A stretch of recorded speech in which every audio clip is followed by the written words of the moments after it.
Humanos, Mano Dal Ponte, Humanos, Radio Show na 92, a música nos conecta, os bons papos nos conectam aqui na 92, 984410010. E olha só, programação especial pro Dia dos Pais chegando amanhã no Shopping dela, tá bom? Amanhã no Shopping dela, dia 2 de agosto, na Praça de Alimentação, você vai embarcar numa viagem pelo Velho Oeste. Isso mesmo, prepare-se para muita diversão, com direito a touro mecânico, mesa de jogos, bar temático, tá bom? E amanhã tem Peter Fernandes Trio, ok? Então tem muito rock, blues, cara, tem country, vai ter tudo no Shopping dela, tá? Separa toda a família, muito especial na praça de alimentação do dela, tá bom? Dia dos Pais, com certeza, o melhor do Dia dos Pais é no Shopping dela e é no clima do Velho Oeste, beleza? E a minha convidada de hoje, ela é polêmica. Criciúma, ela já falava tudo o que queria, agora em Brasília mesmo, ninguém mais para. E olha só, as principais bandeiras que ela defende. Ela defende o armamento civil, a segurança jurídica, a liberdade econômica, ela defende a vida, ela defende o agronegócio, a melhoria de vida do cidadão brasileiro, a educação de qualidade, sem doutrinação ideológica. Eu tenho o prazer de receber uma figuraça, deputada federal Júlia Zanatta. Juju, prazer te receber, tudo bem? Como é que você tá? Prazer é meu, mano. Eu estou ótima, melhor agora no teu programa, que já tava precisando, né? Eu tinha prometido que ia vir. Demorou, né? Tudo bem, a gente aceita. Agora eu vim com a família toda, né? Não, veio a trupe inteira. A gente até aceita que você tá um pouquinho ocupada como deputada. Deputada federal é uma vida estressante, Ju? Como é que é? Eu prefiro não reclamar, porque trabalhei muito pra estar onde tô, né? Então é o estresse que a gente já esperava ter, normal. Eu sigo fazendo meu trabalho, apesar dos pesares. Mas as rotinas são caóticas, assim, a rotina de um deputado federal? O que mais cansa é caótico. O que mais cansa é ir pra Brasília toda semana, né? É pegar o avião. A logística mesmo. A logística, daí você tem que sair aqui. Eu moro em Criciúma, sai de Criciúma, vai até Floripa, porque é onde tem o voo direto. Porque pegar voo também com escala é mais, né, cansativo, às vezes dá errado, um voo não vai. Então eu prefiro pegar o direto. Sai de Floripa, de Floripa vai pra Brasília, fica lá terça, quarta e quinta e volta. Aí quando volta tem as agendas no estado, né? Porque eu fiz votos em todos os municípios catarinenses. 111.588 votos, só não fiz em um município, que é Coronel Martins. Mas na próxima eu vou fazer. E então fica muito espalhado, o pessoal quer muito a presença, a gente tenta se desdobrar, ainda tem a família, né? Eu tenho uma filha, a Helena, que tá aqui do meu lado, de 5 anos, tá de férias, e a Olivia, que tem 4 meses, tá ali fora também, esperando que a qualquer momento ela pode querer mamar. Ainda tô amamentando. Aliás, agosto é o mês da amamentação, né? Vem cá, me diz uma coisa, essas rotinas, né? Por exemplo, você pega avião. No avião o pessoal já te reconhece tranquilamente. Aqui, aqui todo mundo te reconhece, é daqui. Mas quando você chega em São Paulo, quando você faz escala, o pessoal te reconhece muito já como deputada? Já é uma rotina que já virou normal isso na tua vida? Sim, às vezes tô no aeroporto ali, quando eu pego o voo com escala. Isso já faz um tempo até. No começo eu ficava, nossa, né? Que o pessoal tá acompanhando, mas ali em São Paulo, o pessoal, os atendentes, o pessoal que ajuda ali, que trabalha no aeroporto. Deputada, acompanhe seu trabalho, muito legal, parabéns. Enfim, tem gente do Maranhão que me acompanha. Falar nisso, me pediram um vídeo para chamar pro dia 3 de agosto lá no Maranhão. E eu ainda não fiz. Então tem gente de todo o Brasil. Tá, olha aqui, eu quero saber a coisa que mais te assustou.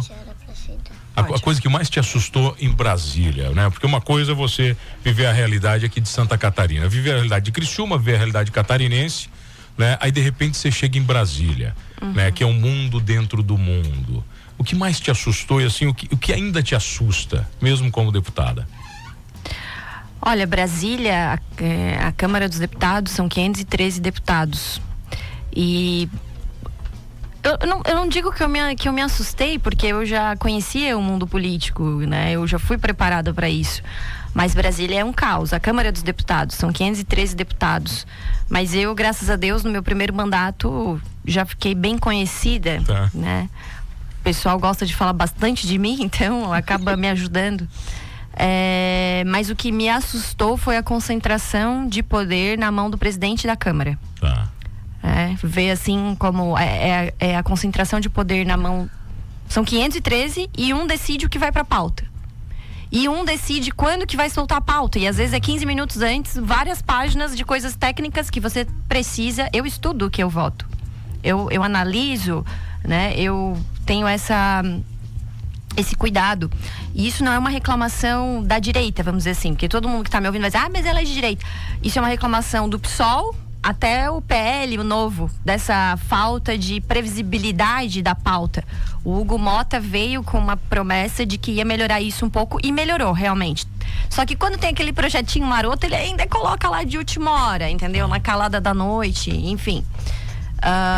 E essa concentração de poder fica bem complicado mesmo, porque o pessoal fala, vocês não fazem nada, vocês não pautam isso, não pautam aquilo, né? Tem tanta coisa importante para pautar e ficam pautando aumento de impostos, mas quem decide isso é realmente o presidente da casa. Tem uma reunião de líderes, que daí um líder, tem o líder do meu partido, o líder do PL. Um líder vai pra reunião e mais ou menos decide por mais de 90 deputados, que é o caso do meu partido. Inclusive o líder Sóstenes, né, que está agora nesse momento, tem sido muito atencioso e tal, mas aí cada partido, cada bloco tem os seus líderes, mas mesmo no regimento da casa, no regimento interno, fala que o presidente ele vai ouvir os líderes. Só que não é vinculante. A decisão dos líderes não é vinculante. Ou seja, ele faz o que ele quer. Ele faz o que ele quer, tá? Ele tem autonomia para isso. Isso. E o que te incomoda mesmo, assim? O que te tira do sério lá em Brasília? Porque o debate em si, você é uma pessoa que gosta dele, não é um problema. Você gosta e não... Eu sinto que isso não te irrita. Mas o que te irrita de verdade? O que me irrita de verdade é deputados que não acompanham as comissões como deveriam, não acompanham as pautas como deveriam. Deputados que acham que estão lá para ser meros entregadores de emenda, sendo que está acontecendo um monte de coisa no país, certo? E esse não é a função principal de um deputado. A função principal é fiscalizar o poder executivo, até porque isso é necessário, e fiscalizar, legislar, e a minha função, eu digo, o meu objetivo principal é barrar as leis ruins que eles querem passar. E são muitas? São muitas. Dá um exemplo de alguma aí que você falou assim, não, isso aqui eu sou contra total. Se alguma que sabe que você falou, não, isso aqui não vai, não Qualquer pode. tipo de aumento de impostos, né? Pois é, isso aí. Qualquer tipo de aumento de impostos, e às vezes a lei, ela... Por exemplo, igualdade salarial entre homens e mulheres. Eu fui muito criticada porque eu votei contra, porque o nome da lei, ela é bonitinho. Lei de igualdade salarial entre homens e mulheres. Quem que vai ser contra? Por que a Júlia, que é mulher, vai ser contra?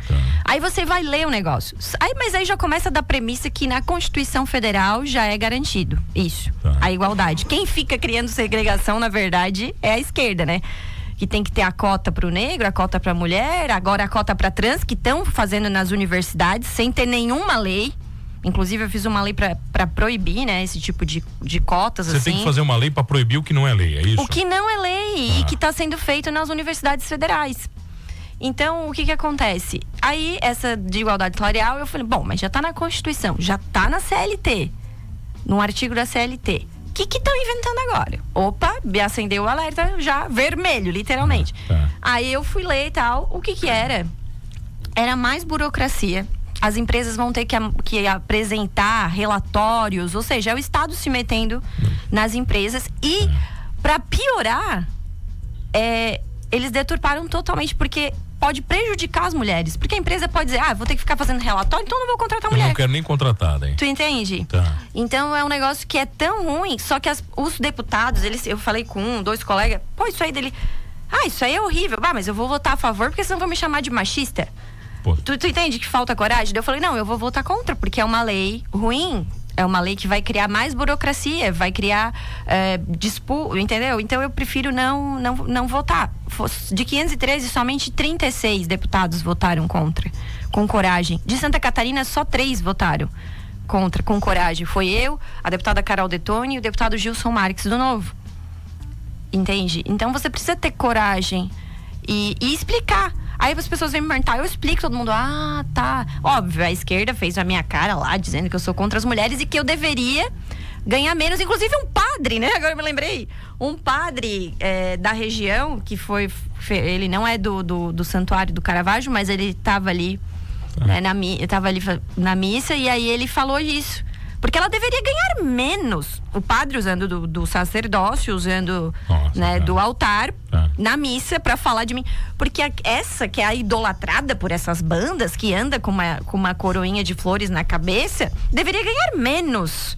Ou seja, ele usa do feminismo para atacar uma mulher que chegou em um cargo importante de deputada federal para dizer que eu tenho que ganhar menos por conta das minhas votações, da minha convicção. Ou seja, ele não quer que eu seja livre.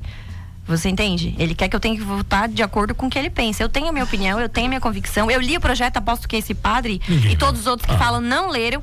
Esse projeto é tão ruim, mano, que ele teve que ser judicializado. Judicializado por quê? Porque a regulamentação que veio depois foi extrapolando a própria lei.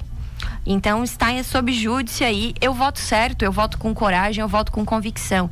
E eu não voto para o Estado se meter ainda mais nos empreendedores. Porque você pensa, grandes empresas com 1.000 funcionários, eles queriam fazer isso, dar multas altíssimas para empresas com 20 funcionários. Nossa, nós ainda tivemos a capacidade de diálogo ali no plenário com as mulheres lá do PT, e elas mudaram, despioraram o projeto, que era para 20 empresa com mais de 20 funcionários. Nós mudamos para mais de 100, que ainda é uma empresa que não é muito grande. Sim. Enfim, mesmo assim, esse trabalho é muito importante de presença em plenário, de estar lá. Se você começar a olhar a TV Câmara, você vai ver quem participa e quem não participa. Então, olha aqui, me diz uma coisa, o que é verdade? E aí eu quero que você traduza bem. O que é verdade que acontece no circo de Brasília, que chega para a população normal, para nós? O quanto é teatro, o quanto é verdade, o quanto é manipulação, entendeu? Como é que você consegue meio que traduzir tudo que acontece lá e tudo que chega pro povo? Como assim? De tudo, de informação, de notícia, de fake news, entendeu? Né? Dos veículos de comunicação vinculados ou não, dos apoios. Hoje a maior fake news que existe é a democracia, né? A democracia é uma fake news? É uma fake news. É uma fake news, porque se a Câmara dos Deputados e o Senado, que a gente derrubou o IOF, né? Teve lá o decreto do IOF, nós derrubamos o IOF, judicializaram, porque quando a gente vota algo que o PSOL, por exemplo, que é o partido que mais judicializa no Supremo Tribunal Federal, perde, e eles não gostam, eles falam. A deputada Samia Bonfim pega o microfone e fala: nós vamos ganhar no STF. Eles já anunciam, eles já têm essa certeza, esse alinhamento ideológico. Você entende? E aí o governo judicializou no Supremo. O Lula confessou que não governa sem o Supremo, tem uma declaração recente dele. E aí caiu no Alexandre de Moraes, que ele é muito sortudo, o Alexandre de Moraes, sempre cai nele. Você sabe que o UOL, um jornalista do UOL, né, isso não é a deputada Júlia de direita, extrema direita, que está falando. Um jornalista do UOL, Eduardo Militão.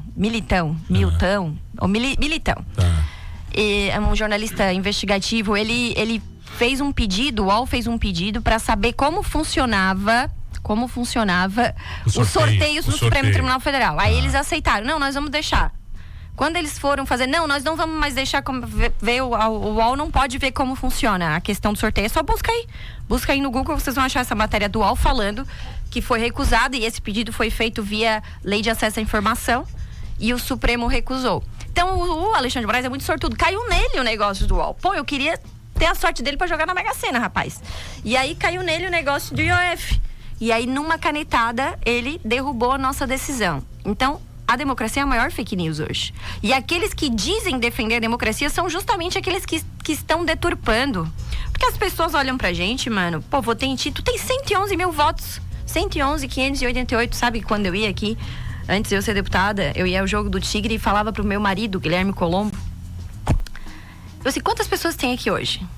Hoje tá em 18 mil? Tá. Qual é a capacidade aí do... 18 mil e pouco, então, né? Que é um dia limite. Que tava cheio, o dia que era, acho que Grêmio. Tá. Foi um baita jogo. Falei, meu Deus, como que eu vou fazer? E eu calculava que eu tinha que fazer uns 70, 80 mil votos. Como eu vou fazer tanta gente votar em mim, né? 4 campos, né? Desses 5 campos. E foi 111, então, tá? Aí as pessoas olham, pô, mas tu não tem poder pra isso, tu não tem poder pra aquilo, o teu voto não vale. não é atacar a deputada Júlia, é atacar as pessoas que vão no dia da eleição votar, seja em pessoas de direita, de esquerda, porque os representantes legítimos são aqueles que são votados. E a burocracia hoje no Brasil, ela é um monstro que se alimenta. Foram criados diversos mecanismos, portarias, resoluções, a justiça, o Ministério Público, que vive se metendo nessa questão política, que não deveria acontecer isso. Mas foram anos e anos de dominação da burocracia estatal, né? Pela esquerda, enfim, todo aquele problema que eu já conheço, não sei se todos conhecem, então não é coisa fácil de se resolver do dia pra noite. E você se sente muitas vezes inútil, falando sozinha, quando você luta contra tudo isso? Olha, eu não me sinto inútil porque o meu trabalho, né, eu sempre busco fazer o meu melhor.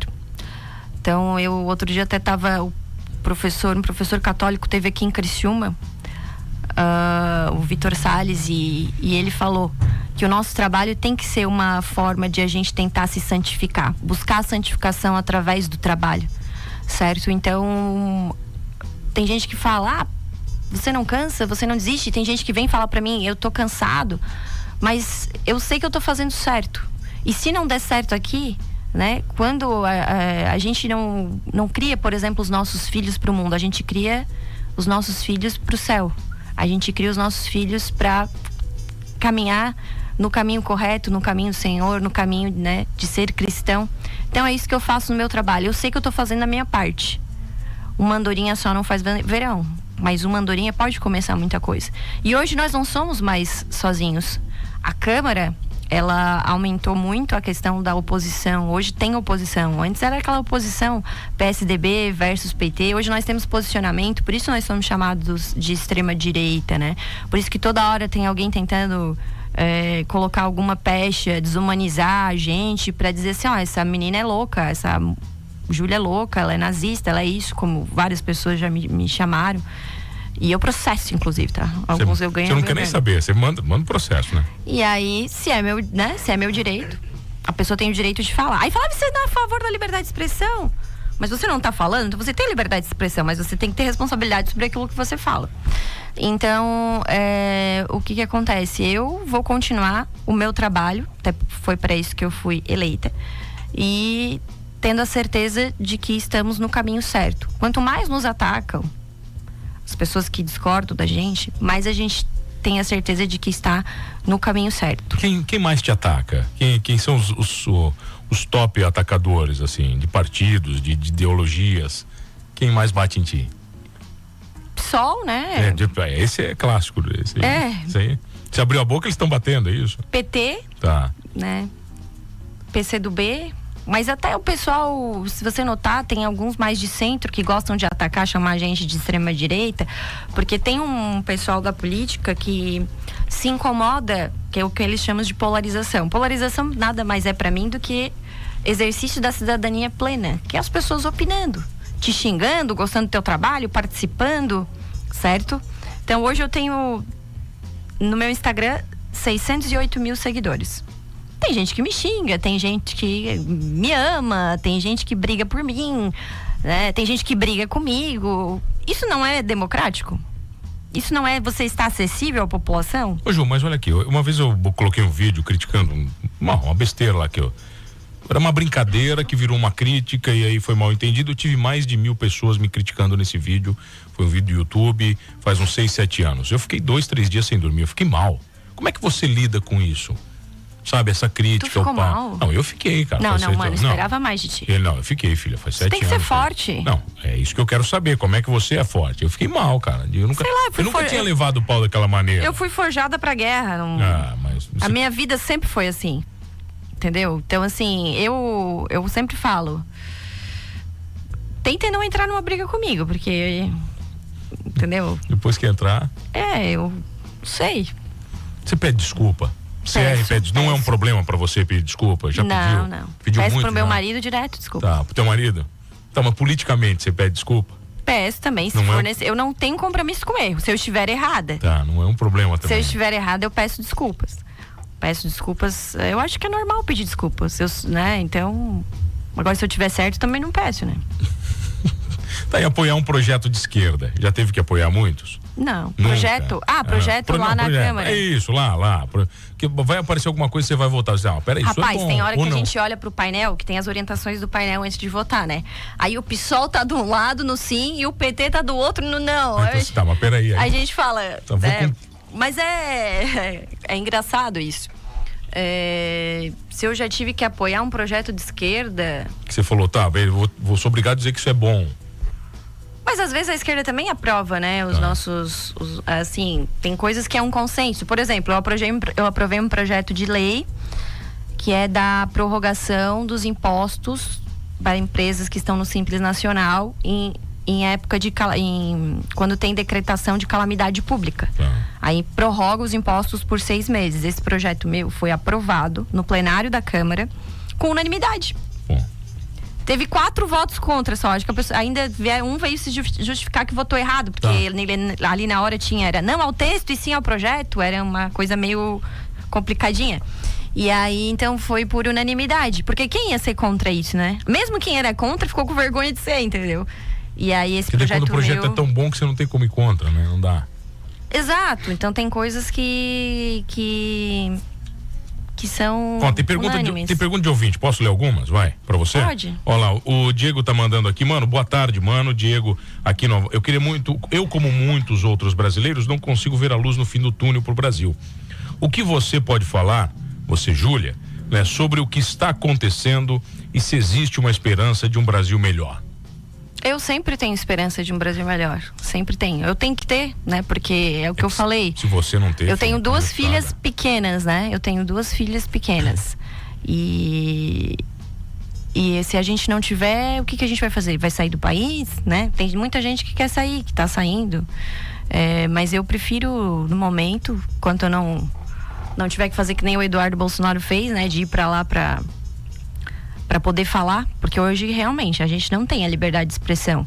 O povo não tem liberdade de expressão, a gente não tem imunidade parlamentar. Imunidade parlamentar do artigo 53 é uma mentira. Tem deputados sendo processados porque existe uma discussão jurídica se a imunidade parlamentar eu teria aqui, ó, dando uma entrevista, ou só do púlpito lá da Câmara, certo? Mas hoje o deputado Nicolas está sendo processado por algo que falou, o dia da peruca lá, que falou que do Dia da Mulher, por algo que ele falou da tribuna. Inclusive agradecer ao deputado Nicolas que ele me defendeu lá no momento que, enfim, me chamaram lá de feia, cabelo não hidratado e tal, e o Nicolas falou, pelo menos ela é ela. Tá, mas isso lá na Câmara? Na Câmara. Na Câmara? De verdade, isso acontece na Câmara? Daquela deputada que é... Não, isso não, só um pouquinho, isso não foi no boteco aqui, foi na Câmara de Deputados. Não, na Câmara de Deputados. Tem certeza, do Brasil? Sim, eles estão falando isso lá. É isso que a gente vê lá. Mas voltando à esperança, então eu tenho sim esperança no Brasil. E a esperança que eu tenho no Brasil, quando eu saio de Brasília, quando eu tô em Brasília, eu fico sem esperança. Quando eu venho para Santa Catarina, eu tenho muita esperança. Quando eu olho no olho de cada um que me encontra e fala, não desista, obrigada por tudo. E eu falo, não, obrigada por vocês, porque vocês que são guerreiros, né? As pessoas que ainda têm fé, que ainda lutam, falam, têm coragem de se posicionar. E é por isso que eu estou lá. É por isso que eu estou lá. É por isso, mano, que eles querem censurar as redes sociais. Porque as pessoas estão... elas acompanham, elas olham, elas opinam, elas cobram. E aqui em Santa Catarina, a gente deveria, na verdade, santa catarinizar o Brasil. Porque aqui, teve um deputado de outro estado que falou assim pra mim, lá em Santa Catarina vocês são muito, muito reféns do povo. Assim, como assim, deputado? Um deputado de outro lugar. Não, porque vocês ficam fazendo só o que a população quer. Nós somos cobrados em Santa Catarina. Pois é, né? Não, lá no meu estado não é assim. Lá no meu estado eu voto, ninguém nem sabe o que está sendo votado. Porque o que ele estava querendo dizer? Que os outros deputados dos outros partidos aqui de Santa Catarina votam tudo conosco, os bolsonaristas, porque eles têm medo de levar pau aqui em Santa Catarina. Tá entendendo? Deu assim, mas se não votar o povo certo, o povo cobra. Não, lá no meu estado nem sabe, o povo nem sabe o que tá votando. Então isso tem que melhorar e com cada vez mais vai melhorar. Agora, claro, se eles colocarem censura, né, mais do que já tem nas redes, essa votação que teve recente do Supremo Tribunal Federal da questão da constitucionalidade do artigo 19 do Marco Civil da Internet é muito preocupante, porque as plataformas podem querer sair do Brasil, né? E onde que isso acontece? No resumo, a plataforma vai ser responsabilizada pelo conteúdo, é isso? Sim, se você postar qualquer coisa lá, você vai ser responsabilizado. Tem como ser viável um negócio desse? Sim, no Brasil? Vai dizer tchau, né? Exato. Tu entende? Então, como está hoje é o seguinte: se você postar alguma coisa que tá errado, fere a lei, e alguém demandar juridicamente, aí a justiça manda pra plataforma, a plataforma tem que retirar. Certo? Agora, sem decisão judicial, assim, não é exequível, vamos dizer. Um abraço pra você aqui, meu querido amigo vereador Sandro, tá mandando um abraço pra você. Sandro de Sara, abraço, meu vereador, amigo. Fábio Desta tá te mandando um abraço. Tem mais abraço aqui, eu concordo com a deputada. O Romualdo tá mandando um abraço. A gente já volta aqui no Manos Radio Show. Comigo hoje ela, deputada federal Júlia Zanata, aqui na 92. É rapidinho, eu já volto antes que eles derrubem a rádio. De volta na 92, o Manos Radio Show. Voltamos, Humanos Radio Show na 92, a música nos conecta, os bons papos nos conectam aqui na 92, 984410010. Olha aqui, dia 19, tá aí, hein? Dia 19 de agosto, showzaço com o Diogo Portugal, tá? Dia 19 de agosto, show com o Diogo Portugal na SIC. A partir das 7 da noite, nós vamos comemorar juntos os 5 anos da 92, né? E o mais bacana da história, ingressos a partir de R$50. E toda a renda deste show será revertida para o bairro da Juventude. Então faz o seguinte, dia 19, uma terça-feira, 50 pila, e para você que não sai de casa se não tem uma bebidinha grátis, tem um presentaço da 92 da Hawk Beer, né? Vai ter degustação de chopp lá, de presente para quem for no evento, né? Então, ó, agora você não tem mais motivo para não sair de casa. Ingressos no Tô Pedindo Ingressos, entra lá. Tô Pedindo Ingresso, só colocar Diogo Portugal ou entra no site da 92 que vai ter link para tudo que é lado, 92rockpop.com.br, tá? Entra lá que você vai acessar. 50 pila o ingresso, dia 19 de agosto, toda a renda revertida para o bairro da Juventude. É óbvio que é uma promoção aqui da 92, com a autoria de projeto da Fóssil Marketing Digital, do Ratazana Comedy Club e da SIC. E ela tá aqui comigo, deputada federal Júlia Zanata. Léo, ela e a família toda agora de férias, né, Júlia? Todo mundo aqui. Você leva tudo pra Brasília de vez em quando ou não? Ou não vai? Às vezes leva. Leva tudo? Mas agora que a Helena tá na escola, daí não dá mais tanto. Acabou. Mas ela ia bastante. Você ia pra Brasília bastante, Helena, com a mãe? Viajava muito com a mãe? De avião? Sim. Você gosta de andar de avião? Sim. É legal? Não tem medo? Fala aqui, ó. Você não tem medo de andar de avião? Helena? Não tem medo? Como é que é? Gosto. Gosta? Tá bom. Ô, Júlia, aqui, vem cá. Eu quero falar contigo sobre uma pauta que você abraçou muito e se abraça, que é o armamento. É o armamento, né? Você é armamentista, né? Você quer garantir esse direito à população e a primeira coisa que o Lula fez foi dar uma canetada sobre tudo que tinha sido construído no governo Bolsonaro. Como é que você viu isso tudo, né? E como é que você tem visto essa pauta? Sim, foi a primeira... Não, ele nem assumiu, né? O primeiro inimigo tempo, né? declarado que o primeiro inimigo para criar as narrativas, né, que o Lula achou foi a questão do armamento civil, né? Então, o primeiro ato do governo dele no dia 1º de janeiro de 2023 foi revogar tudo de avanço que a gente tinha tido via decretos no governo Bolsonaro, no governo Temer, inclusive, que já começou antes. E ficaram criando várias narrativas. Quando o Flávio Dino era ministro da Justiça, agora ele é ministro do STF, falava que as armas de traficantes, do tráfico, vinham dos CACs, aquela mentirada toda. Mas eles sempre defenderam, né, o desarmamento. Porque, você vê, em Cuba estão desarmados, na Venezuela estão desarmados. Todo regime autoritário começa com o desarmamento. Inclusive Hitler, né? Eles gostam de falar que é a extrema-direita, que é nazista, mas o que Hitler fez? Desarmou. Tem um livro, inclusive, que eu recomendo, Hitler e o Desarmamento. Conta toda essa história. Então eles pegaram isso para inimigo, pegaram a questão da 9mm, né, para inimigo. Virou grande bandido, o bandido, né? E falaram um monte de mentira, e tem gente que acredita porque tem gente que acha que a arma só pode ir na mão da polícia. Ah, mas por que você gosta de armas se você não é policial? Policial, né? A arma na mão da polícia é o Estado com a arma, né? É o monopólio do Estado da força, o monopólio da força com o Estado. Isso não é bom, certo? Eu não quero que ninguém seja obrigado a ter arma, mas eu quero ter para defender minha família, minha propriedade, a minha vida, a minha dignidade, porque tudo isso que eu falei, a minha vida, a minha propriedade, a minha dignidade, elas estão acima de qualquer lei dos homens. Isso é um direito natural do ser humano, é um direito natural. Porque as leis, elas existem, as leis dos homens, as leis lá em Brasília, elas deveriam existir para garantir os nossos direitos naturais, que eu acabei de falar, da vida, da legítima defesa, da propriedade, e não para deturpar esses nossos direitos. Mas hoje as leis estão muito mais para deturpar esses nossos direitos.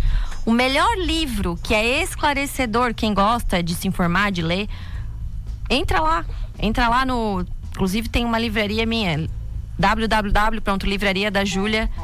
Coloca lá que você vai achar. E tem o livro... Esqueci o nome, tá falando.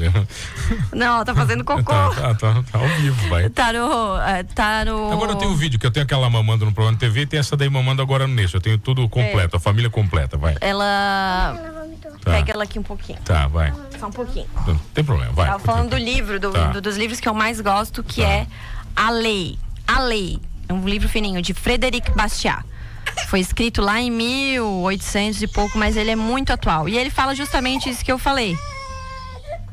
Opa. Peraí que tem uma chorona no estúdiozinho. Tem uma chorona no estúdio, peraí. Tá. Peraí. Vamos se arrumar aqui, deixa a Júlia arrumar aqui. Você acha que é fácil, né? Você que tem filho. O filho tá... Deu. Deu, vamos lá. Tá, vamos lá. Tá falando do livro, da lei. Do Frédéric Bastiat. Que fala justamente isso, que a lei não pode... Porque senão, se ela não servir, se a lei não serve para garantir esses nossos direitos basilares, ela está servindo como instrumento autoritário de controle. De controle, para atacar aquilo que deveria ser tão natural. A gente tem uma luz no fim do túnel, essa história do desarmamento, do armamento, porque os clubes foram proibidos de trabalhar durante o dia, uma série de fatores aí que atrapalharam, né, tudo que tinha sido conquistado. E que a gente sabe que aumentou. Ali a luz no fim do túnel é mudar o governo, né? Porque da forma que tá, não tá bem difícil. Inclusive agora tem a questão de que mudou pra Polícia Federal.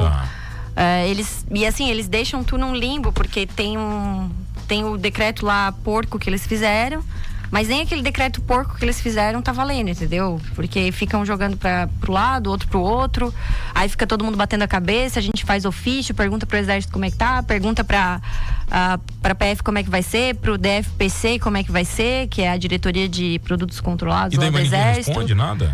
É uma confusão, porque ninguém se acha, entendeu? Porque eles querem deixar a gente no limbo pra ser difícil, pra dizer assim, não, tá muito difícil, não vou fazer, vou desistir, certo? Mas, assim, nunca foi fácil ter arma no Brasil, nunca foi fácil ser livre no Brasil. Então, quem desiste é porque não tá disposto, né, a tudo, né, pela sua família, pela sua liberdade. Na verdade, tudo começou, mano...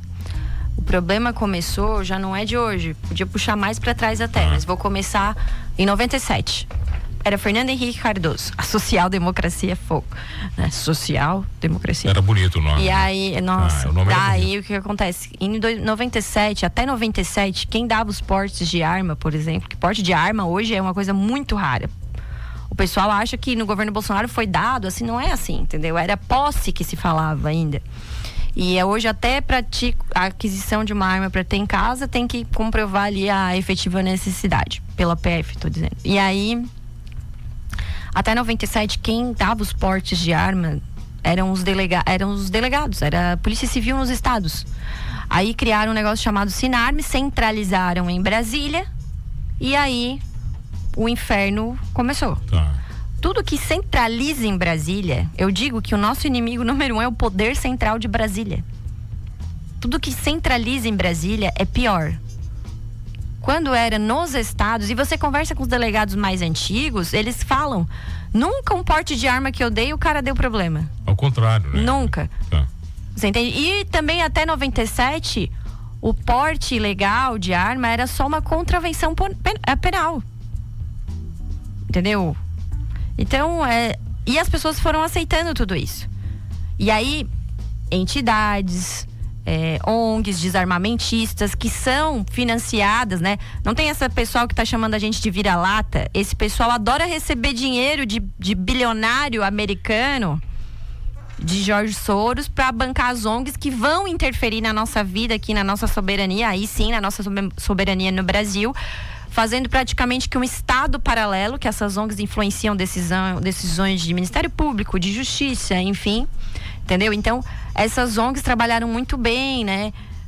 Aquele movimento Sou da Paz e não sei o que, desarmados. Só que hoje quem está altamente armado, os bandidos. Quem está desarmado, o cidadão. Semana passada, foi nessa semana que passou ou na outra, roubaram um carro do lado do meu apartamento aqui.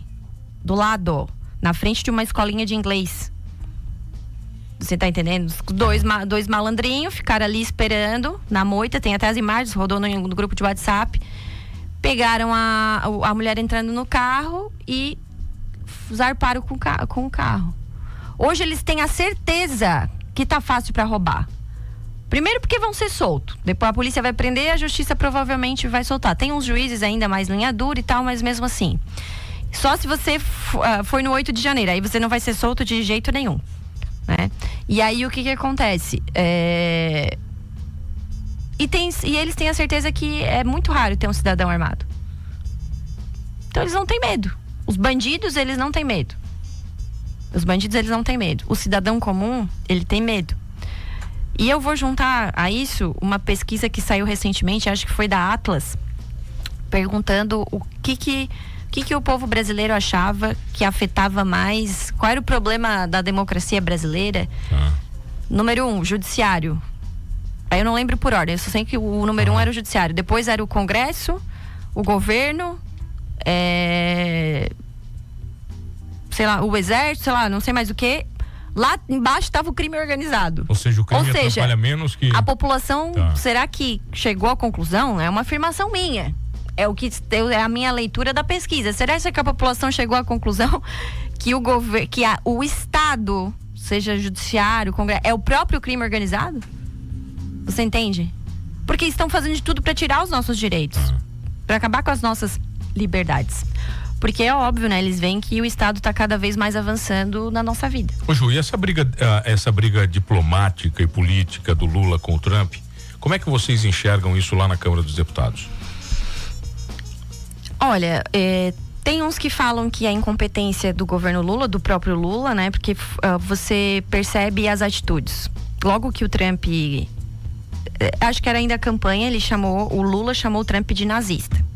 Depois a Janja, né? Que a Janja, meu Deus, né?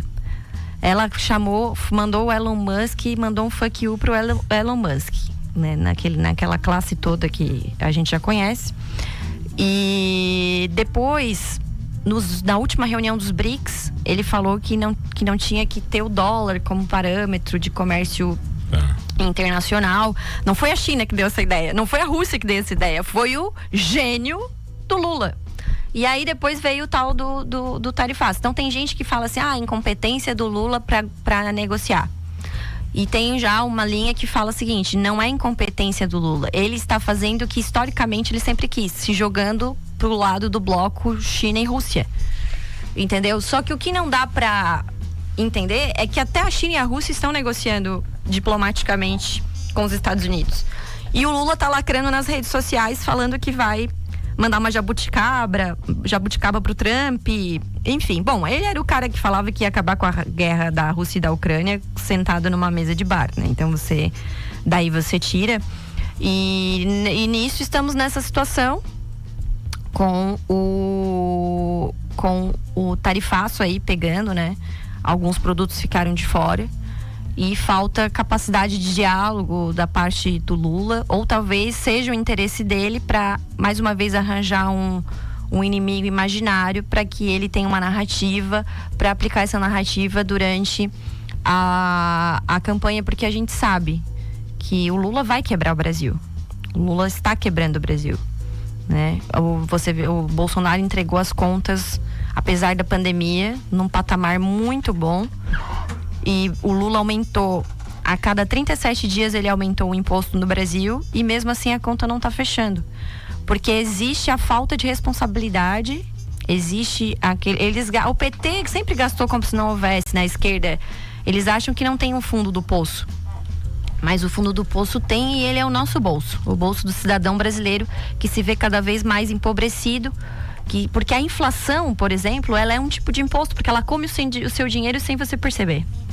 Certo? Então, a desvalorização, e os mesmos que atacavam a política econômica do Roberto Campos Neto, que era o indicado do Banco Central na época do governo Bolsonaro, que eu tenho algumas críticas, inclusive, ao Roberto Campos Neto, né? E aí, eles atacavam, toda vez a Gleisi ia lá dizer que era culpa do fascismo do Roberto Campos Neto. Agora, o Galípolo, indicado pelo Lula, está com os juros nunca estiveram tão altos no Brasil. Quem que favorece isso? O povo? Não, quem tem dinheiro no banco. Quem vive de renda, tá bom. Mas sim, aí não eles tira o dinheiro, não investe, deixa lá, né? Não vai investir pra quê? Pra que eu vou tirar o meu dinheiro? Né? Bom, deputado, não dá tempo pra mais nada, só pra te agradecer.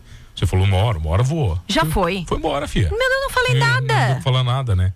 Eu quero falar do meu projeto do Drex bem rapidinho. Vamos lá, fala lá então. Entra no site nãoaldrex.com e assina a nossa petição. Apoia o nosso projeto 3341, que proíbe o fim do dinheiro físico. Porque até isso eles querem fazer. Eles querem acabar com o dinheiro físico. O dinheiro, papel, moeda. E com isso, e isso não está escrito no projeto do Drex, mas tem projetos na Câmara de dos deputados, de deputado petista, para acabar. Porque eles querem controlar todas as suas transações financeiras para, óbvio, poder te tributar, né? Te taxar, pegar mais dinheiro, né? Saber o seu perfil consumidor. Então essa é uma luta do nosso mandato. Eu que levantei essa história, essa discussão do Drex, que é uma CBDC, Central Banking Digital Currency, que já foi aplicada em países como China, Nigéria, e você pesquise sobre isso. É a nossa liberdade financeira, porque quem controla o dinheiro, controla tudo. Mas quem sabe agora eu não recebo o apoio do Alexandre de Moraes, porque ele está sancionado pelos Estados Unidos, né? Não vai poder mais ter conta em bancos, tal, crédito. Quem sabe ele queira também aí defender essa bandeira aí, tá bom? Deputado, um abraço. Valeu, Júlia Zanata, deputada comigo aqui, deputada federal no Humanos Radio Show. Não esqueça de uma coisa, nesse programa somos todos humanos. Valeu, deputada, obrigado. A música nos conecta.